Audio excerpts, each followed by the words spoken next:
Jesse, this is such an intriguing film. Was there something about the premise that made you want to get behind the camera for it? Uh, yes, I have been fascinated by the world of espionage since I was a little one. It's something I've really enjoyed, and CIA particularly has been something that's interesting to me. I am a World War II buff. I've made a couple of films that were set during that era, and the growth of the OSS, which was formed in the Second World War, and the SOE, which then in 1950s through William Colby became this Central Intelligence Agency, and how that agency has grown as a protective barrier against foreign influence in the US is something that's very interesting to me, and it was quite a challenge I thought to that I felt I was up for to step into the genre, and try and do something that was a little fresh and a little different. That was the biggest sort of motivator for me, was to do something different in a genre that's been plowed and turned over by Bond films and I was just John. gonna say, Mission Impossible.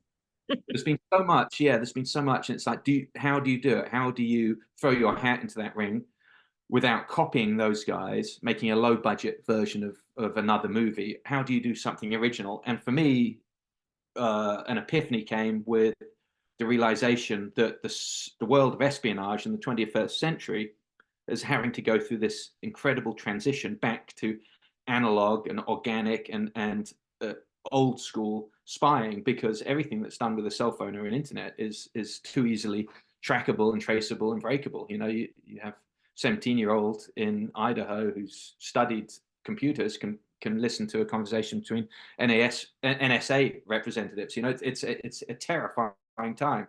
So for these guys, so they've had to go back to the old school. So in doing that, they've had to dig up some of the old school operators, guys that were spying in the 80s and the 70s, and these guys have come back and are teaching people how to deal in the old ways. And these are ways that were perfected in the Second World War, the First World War, the interim war period, the Tsarist period, Red Russia, going back to Napoleonic times, the American Civil War, and all the way back to Roman times, but have been forgotten in the last decade or two because we haven't need to rely on them. We haven't had to do that. You can pick up a cell phone, put it under, you know, encrypted mode and think you're going to be okay, but it doesn't work like that anymore. So we're having to go back to this. And in doing that, we decided to have the opening sequence as an old school handoff, which is something that was done in the 80s. And boy, it was a challenge to shoot it and make it interesting and exciting. But it sets the tone for the movie, and it sets the tone that I felt like impressing on my version, my ode to the genre. Well, the cast is incredible. Aaron just outstanding in this particular film as well. How involved were you when it came to the casting of the movie? Aaron is outstanding. Yes, he is fantastic in the movie. I was very lucky with my cast: Olga, Aaron, Alex Pettyfer, Letitia Edo, Chris Petrovsky, Daniel Bernhardt, Nina Bergman. They're just so good. When it came to Aaron, I was not involved in the casting. That was Steve Jones, the producer. He brought on Aaron and Alex Pettyfer. Very good producer, and the best producers are really good at casting, and he did a fabulous job with that. Olga came through me. She's worked with me before, and I love working with her. I'd work with her on every film. She's the most creative and the most interesting, and the most dynamic of the actresses I've worked with, and I adore working with her. Aaron is my new favorite actor. I love working with him. He's incredibly disciplined and motivated. He's there early, stays late, does the physical stuff without even questioning it. Has ideas. Can we do it this way? What about this way? What if we did it? And this is the most fantastic thing to work with. It breeds a form of focus and discipline that's contagious on set. And the other actors, especially, oh my gosh, this is great. This is like playing jazz at the highest level with with a great jazz player, and then it actually spreads through the crew as well. And the crew are like, this is really good. This is going to be something special. And they're watching the scenes, and you can tell because you look around while you're watching a scene, and they're watching to know what happens next. They're not just watching to know what time lunchtime is. They're actually excited by what's going on, and this is going to be really cool. And as much as people pretend they're in industry just from the money and whatever, and they don't really like movies, they're bored of them, which is how it feels when you work with a lot of crew. Suddenly you see something happen and people are like, oh, this is going to be something special. My little part, me holding this lampstand or me getting this prop right, could actually affect a good movie, and this may come back. We all know great work generates great work, more great work. So it's an exciting thing, and someone like Aaron does that. Olga does it too. Alex Petter, but the best actors do that, and they create a vibration, an artistic vibration, which spreads in ripples through the crew. I know that sounds a bit kind of brown rice and cosmic awareness, but it really is something that happens. If you have an actor there who doesn't want to be there, it's the opposite. It's the same, but it's a dark mass, and you no matter what you try to do to motivate, they just want to go home. They don't really, it's not of any interest. They're not getting paid enough. And this is the worst scenario to find yourself in as a director. And I found myself in that a few times, and I've done my best to try and get that spark of life in the actor's eyes. But on this one, we had it, and it's a blessing, and it made me a very lucky filmmaker to have this cast. And as I say, I adore working with Aaron. I've got another one with him.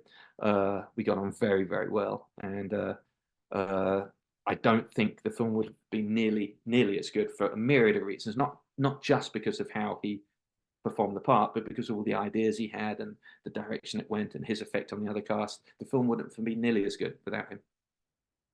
Well, there's such a great back and forth between Ben and John. How much time did you spend with Aaron and Alex to sort of flesh out that partnership, that trust that needed to be between them? Not a vast amount, a little bit of rehearsal time, and then on the day you bounce it back. And the big thing for me is I like to rehearse, with on set, outfits on, and we get an idea for it. And there's a moment. What I do is I shut the set off. All the crew are asked to leave, and I say, this is your chance to go to the craft service table and try out the donuts, try out the coffee. They didn't have donuts in Budapest, but they get a chance to find out whatever the wonderful carbohydrate or sugary treat is that they want. And I work with the actors on their own. The only person from the crew that's there is the DP, and he'll sit off to the back behind me, and the script supervisor in case they forget the lines or they need a little, they need a note made, and they sit very quietly, but otherwise the set is empty. And I have the actors in there, and it takes as long as it takes. I never rush that process. I never say, we've got to get this done. You never, ever say that. You watch, and usually it's pretty quick. Sometimes it's like 5 minutes, and I'm calling people in just as they've got to the craft service table, and they're really, they're like, oh man, and we're ready to go. Other times you can be in there for half an hour, 40 minutes, just figuring out what it is that makes the scene pop and but it's so essential you have that. And with Alex and Aaron, we did that, and in some cases it was really quick. In others, we took a little bit longer to figure it out. I think there was a scene on the boat where Ben, where Ben and that Aaron and Alex are chatting, and that took a little bit longer. We couldn't quite work out the truth of what was going on and whether certain lines needed to be dropped or not, but they were referring to what was happening elsewhere, and I think that took the longest of any of them to work out. But again, 15-20 minutes, maybe half an hour. It seems longer when you're there because all the crew are outside just standing still, and the producers are going crazy. What are you doing? How can we do? But it's like, we need this, because if you don't do this, A, the scene won't work, but B, the actors are going to keep doing it, and it'll take even longer. I do it this way. The scene is usually done in 1 or 2 takes, maybe 3. If you don't have that rehearsal time, you're there 15-20 minutes. The angles don't work because they haven't quite worked out where they're coming from. So for me, that's an essential part of it. It's a very intelligent question. Thank you. But yes, Jamie, it comes down to an indefinite amount of time. It can be different for different scenes. Certainly, there's epic action to this. The scene where Farah explosion with Farah, and that scene where Ben is told to distract, and he goes into fast action with a bottle and everything. Was there a particular scene that you found was very you're most proud of, or one that turned out exceptionally well, that really worked out from page to screen? Yeah, there's two in it that I like particularly. In a car chase, I haven't done a car chase before, and I was very excited by the ability, the opportunity to do one on this one. So that was a lot of fun, and the fact that both Alex and Aaron are phenomenal drivers meant that I could put the camera in with them for a lot of shots. Not anything dangerous, but it looks dangerous. But they were very fast and really right on the very edge of what is dangerous and what isn't, which is fun. It's fun to do that. It's nice to put the actors into a situation which is safe but looks like it isn't. The scene that I'm very proud of is Explosion. I'm so glad you bring that up. That was a oneer. It was a one taker. It was a long take going through the crowd and through all of the faces. And those are all stunt guys out in the restaurant knowing they were going to be blown up. It was a vermiculite and particulate sort of explosion. It's very painful if you get caught in the blast. Aaron and Letitia are in the shot, and they have to walk past the actual explosion cannons, which from the angle we can't see. But if they turned around, they could see the four big mouths, which are about 2 foot wide, of these cannons, which are filled with cork and dust and explosive that are pointing right at them. And the challenge on that was that Letitia had to go behind the explosions to a safe spot where she was, and Aaron had to stand in a concrete column just to the side of it. And he was protected by this concrete column as the bomb went off. And then he'd move back to the area where it looked like once it had gone off, it was safe. So he'd go into the blast zone. So the special effects guys were dressed in dinner suits and had their firing switches in, at the dinner table at the lap. And you can actually see them at the back of the crowd. And they had to base the firing initiation on when Letitia and Aaron were both absolutely safe, because I wanted to do this as a oneer. There's a film called Children of Men where Clive Owen comes out of a cafe, walks down the street, and the bomb goes off behind him. I always felt that was extraordinarily visceral and scary. And in this one, we designed this shot. It wasn't in the script. I designed it around an idea I'd had to take that one step further. It's a 2.5 or 3 minute shot with no cuts. And so the Steadicam follows Aaron to the table, where he gives her some roses. He's chatting, and then they both get up to leave. They talk to the maitre d', who's played by Gabor Barok, one of the top stuntmen in Hungary. She says, "I have to go get my coat." So she turns around and starts going back to get the coat. He starts to walk back to follow her, and then boom, it blows up, and they are engulfed in the explosion.